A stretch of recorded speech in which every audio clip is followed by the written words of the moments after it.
Adakah anda mengalami kesukaran?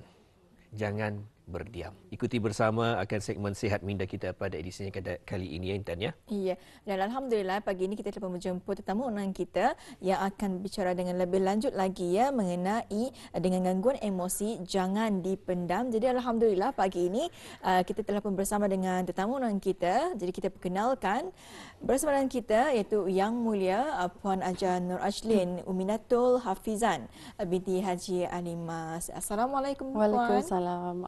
Alhamdulillah, apa khabar? Alhamdulillah baik. Alhamdulillah. Jadi lebih mesra dipanggil Ajah Nora ya? Haja Nora. Ajah Nora ya. Baik, Puan Ajah ya, kita padat nih dalam pengisian kita. Jadi terus bersama dengan segmen Minda, Sihat Minda. Alami kesukaran, jangan berdiam. Kongsikan.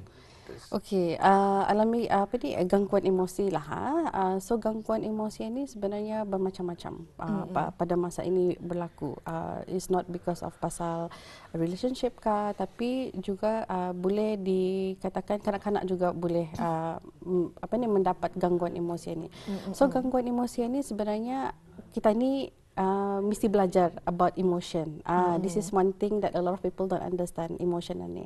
Because seperti mana kita ni ketahui, kalau kita ni ada menangis, kalau kanak-kanak menangis. So what do we normally do? Biasanya minum susu, biasanya lah. Tapi kalau yang menangis ni ada yang mengganggu mereka dari segi emosi. Gangguan emosi diorang kan. So tapi kadang-kadang certain parents diorang tidak tahu apa yang perlu mereka buat. So they always said that jangan menangis pak. Ataupun kalau the kids kanak-kanak diorang kan beli toys. Jangan menangis. So they don't validate diorang punya emotion satu. Tapi sebenarnya when someone have emotions, diorang sekiranya diorang menangis, kita ni sebenarnya have to let out, express diorang punya emotion satu. Seperti kalau diorang menangis, let them. And then kalau diorang marah, okay, kita ni tanyakan kenapa alai marah. So kebanyakan di negara kita ni lah, diorang indah mengajar macam mana to validate the feelings, macam mana untuk belajar and to identify your emotion satu. So that's why gangguan emosi ni selalu terjadi di kalangan inilah bukan kanak-kanak saja tapi semua peringkat umur. Semua peringkat umur. Baik, tajuk kita pada kali ini gangguan emosi jangan dipendam. Sebetulnya gangguan emosi jangan dipendam. Tanda-tanda untuk mengetahui seseorang itu mempunyai masalah emosi. Okey, tanda-tandanya sebenarnya kita ni boleh melihatlah. Sekiranya example, ada yang withdraw. Diorang withdraw from their families. Selalunya diorang selalu berkumpul, makan sekeluarga and then suddenly ia dalam satu minggu tu jarang. Ia jarang berkumpul dengan keluarga. And then perubahan makanan, perubahan tidur. Selalunya kalau diorang tidur pun selalunya kita ni tidur pukul 9. So sometimes I don't feel like katanya. Dia dapat tidur banyak. Selalu pukul 2, pukul 3 baru tah tidur. So bila kita ni ada gangguan emosi ni, kita ni jadi overthinking. Kita ni overthinking pun berfikiran kita ni pun bergerak. Jadinya that is bila emosi tu kita ni terganggu. Ya. Dan juga ya kalau emosi terganggu ini pastinya ia dapat dilihat dari segi fizikalnya lah ya. Yes. Dan Puan ya, menurut Puan sendiri ya, menurut pandangan Puan sendiri, mengapa masih ada yang memilih untuk berdiam diri dan sanggup untuk memendam masalah atau kesukaran mereka diam-diam, dan juga apa antara punca mereka ini rasanya mengelak ataupun indah mau berjumpa dengan pakar psikologis atau kaunselor? Okey, sebenarnya puncanya tu banyaklah. Tapi yang boleh saya sharekan lah pada pagi ini, yang pertama, diorang tidak pasti yang kaunselor atau psikologis ni boleh menolong. So they have this mindsetnya, if I go to a counselor or psychologist, I don't think they can help me. And then the second one is, masa ni kalau di MOH ataupun ia punya queue tu panjang. So bila queue tu panjang, diorang boleh jadi give up. Indah ku mau go for treatmentnya because it's taking too long. Sekiranya you want to go for treatment bulan ni, tapi the appointment tu bulan 3. So they tend to give up. And then for certain private practice macam kami sendiri, kami punya payment tu boleh dikatakan sikit lah macam $90 per hour, 100 per hour. So not every individual afford mampu untuk membayar. And then juga seperti stigma di dalam tempat kerja. Kalau I go for counselling, yang mungkin sekarang I couldn't get a job. And then the also and family setting. Okay, anak Asiana tu nya ia ke counselling tu nya. Ia ada masalah kesihatan mental. Jadinya this stigma adalah certain lah. Kebanyakannya punca-puncanya je lah orang ini mau berjumpa kaunselor atau psikologis. Iya.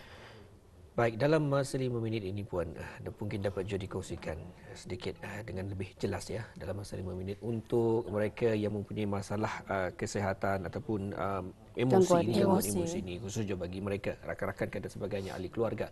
Bagaimana cara sekurang-kurangnya dapat mengatasi di luar pun sudah memadai untuk gangguan emosi ini. Ya, seperti mana tadi discuss tadi gangguan emosi ini adalah banyak. Jadinya first step is acceptance that okay, sebenarnya ni saya ada gangguan emosi, okay, and then the second step saya akan mencuba untuk menelpon 145.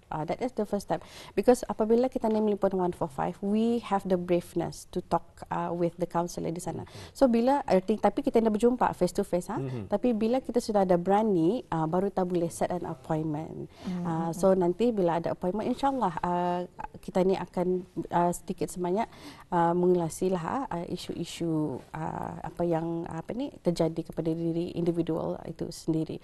Because everyone punya cases satu different, ada yang kemurungan, ada yang anxiety, ada yang mungkin grieving. So insyaallah mungkin that will be the first step lah. I would recommend them to go for treatment. Yeah. Dan Puannya menengah masa mencemburui kita ni, jadi mungkin ada kata-kata semangat Puan sendiri kepada mereka yang mungkin ketika ini dalam gangguan emosi. Okey, kata-kata semangat mungkin adalah jangan every individual punya journey is different. Jadinya jangan membezakanlah, don't compare yourself to everybody.